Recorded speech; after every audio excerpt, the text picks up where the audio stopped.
There is a kind of tiredness that sleep cannot fix. You know the kind, the exhaustion that comes not from doing too much, but from being at war with yourself, from the constant mental noise of planning, defending, worrying, replaying, from carrying the weight of a world that seems to demand your vigilance every waking moment. Most people live inside that tiredness without ever questioning it. They assume it's simply what life feels like. But Lesson 109 comes to you today with a radical proposition that beneath all of that noise, beneath every fear and every grievance and every restless thought, there is a place in you that has never been disturbed. Not once. Not ever. And the way to that place is a single thought. 5 words that contain, according to A Course in Miracles, the end of suffering for the entire world. I rest in God. The affirmation. Before we go any further, let those words land. I rest in God. This is not a platitude. It is not a gentle suggestion to calm down. The Course calls this thought the one that has power. The power to wake sleeping truth in you, to heal what seems unhealable, to solve what seems unsolvable. It says there is no suffering this thought cannot touch, no problem it cannot dissolve, no appearance so convincing that it will not yield before the eyes of someone who truly rests in God. That is an extraordinary claim, and this lesson is structured to give you the direct experience that makes the claim real. The exercise. Today's practice is remarkably simple in its form and remarkably deep in its effect. The lesson asks for 2 full 5-minute rest periods, one in the morning and one in the evening, and then briefer 1-minute pauses at the start of each hour throughout the day. For the longer morning and evening sessions, the instruction is to close your eyes and sink into stillness. That phrase, sink into stillness, is deliberate. You are not pushing your way into peace. You are not manufacturing a feeling or concentrating hard. You are sinking, the way a stone sinks in water, naturally, without effort, because stillness is what's underneath when you stop resisting it. During these 5-minute periods, you hold the thought, I rest in God, as your entry point and your anchor. If thoughts arise, and they will, you don't fight them. You simply return. The word rest here is not accidental. The practice itself should feel like rest, not like a spiritual workout. For the hourly 1-minute pauses, the instruction is to take your rest and to remember why you came.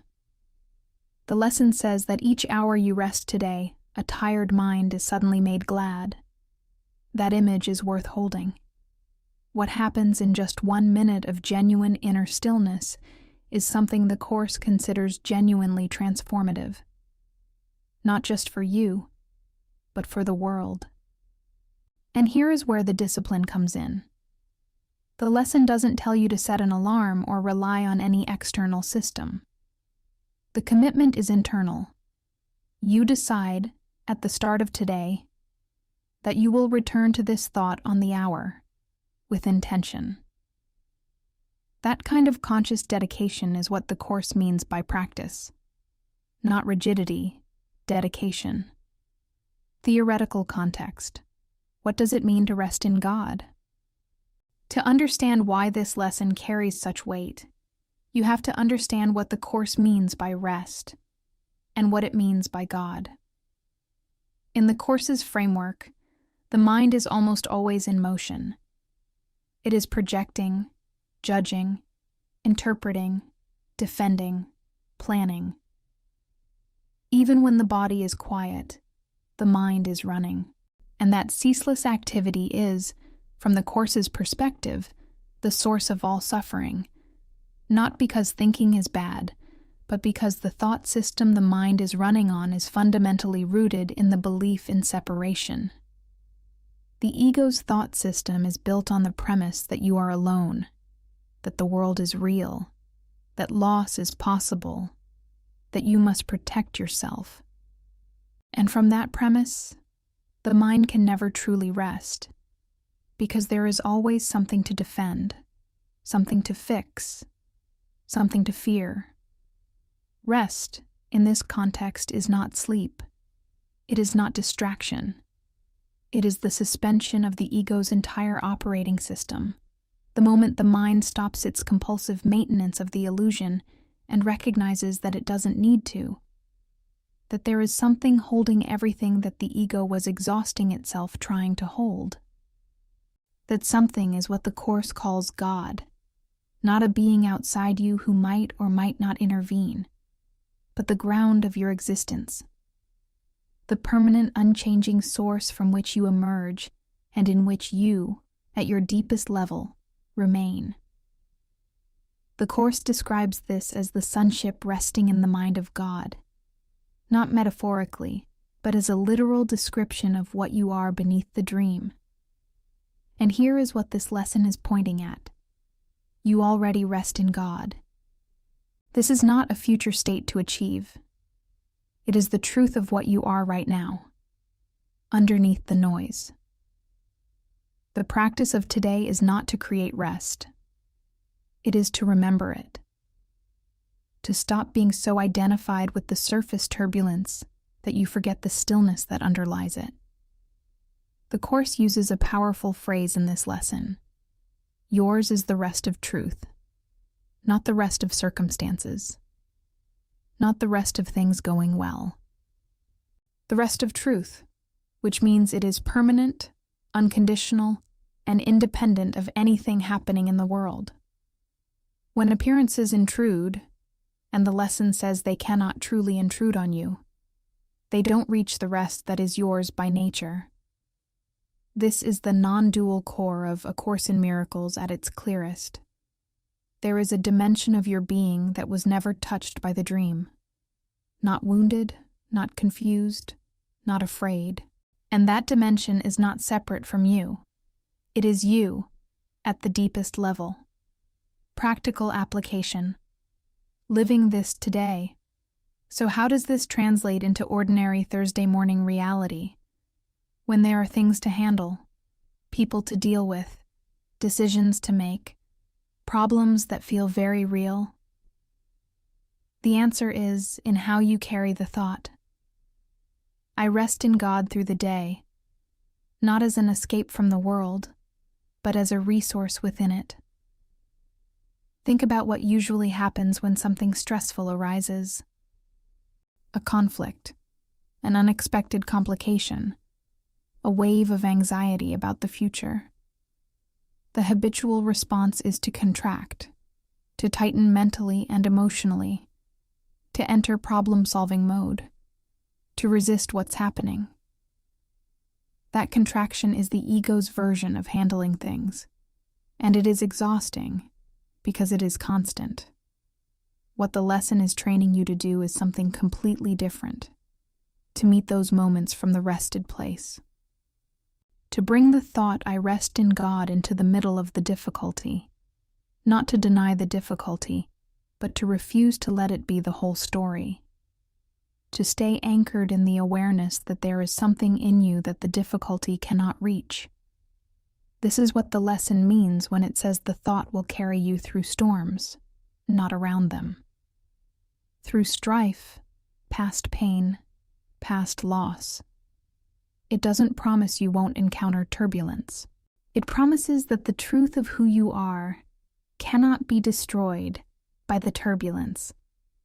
A concrete way to work with this. When you notice tension building, in a conversation, in a task, in a moment of worry, pause before you respond. Not to suppress the feeling, but to locate the place beneath it. Even 3 seconds of genuine inner contact with the stillness can shift how you engage. You speak from a different center.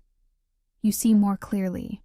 The response that comes from rest is almost always more effective than the one that comes from contraction. Reflection. The world is born again. Each time you rest. One of the most striking things the Course says in this lesson is this: The world is born again each time you rest, and hourly, each time you return to stillness, the world is nearer waking. This is not poetic decoration.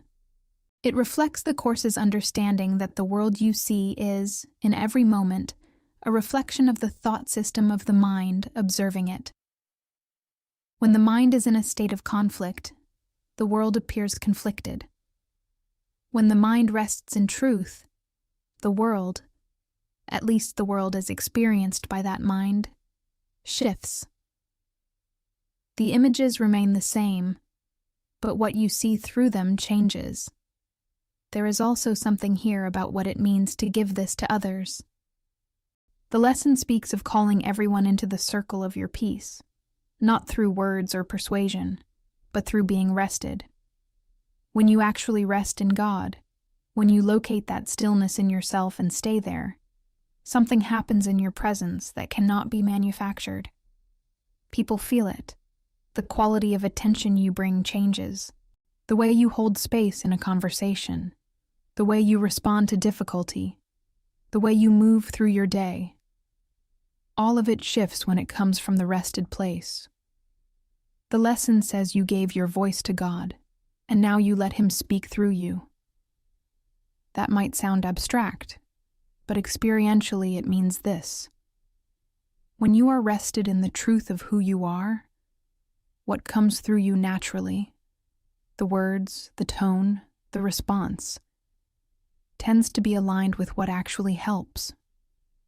Not because you're trying harder, because you're trying less and allowing more.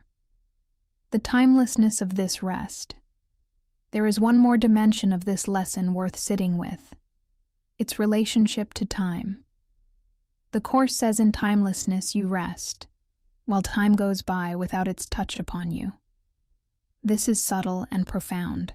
The ego's suffering is almost entirely time-based. Regret lives in the past. Anxiety lives in the future. And even present discomfort is usually made worse by the story we tell about how long it has lasted, or how long it will continue. Rest in God is, by definition, outside of time. Not in the sense that you become unconscious of the clock, but in the sense that you make contact with the part of you that exists prior to the time-bound story. When you sink into stillness for 5 minutes this morning, you are touching something that predates the entire narrative you've been living.